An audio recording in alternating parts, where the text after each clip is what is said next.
আমি এক জোড়া জুতা কিনছি 7-8 বছর হয়ে গেছে, পায়ে দেই না।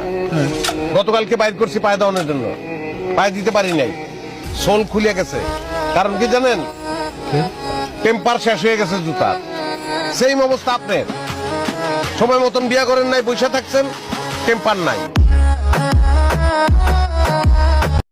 মারণের ভয় আরে নদে আইবেন, আই দেখছি আর জীবন আরে বহুবার বাচ্চে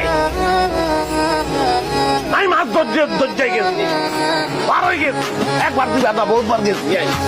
আমি জানি জীবন কারে কয়। চিন্তা করছি সামনে কুমিরের ব্যবসা করবো। কেন করবো? কুমিরের ব্যবসা কেমনে করবো? কুমির ধরে আনতে হইব না, সুন্দরবন থেকে ধরে আনবো।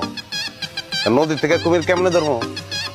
আপনার মতন খাটো খাটো মানুষ খুঁজতেছি, পিঠের মধ্যে বসি লাগাইয়া তারপর গাঙ্গে ছেড়ে দিয়ে কুমির দেবো। ওই তোর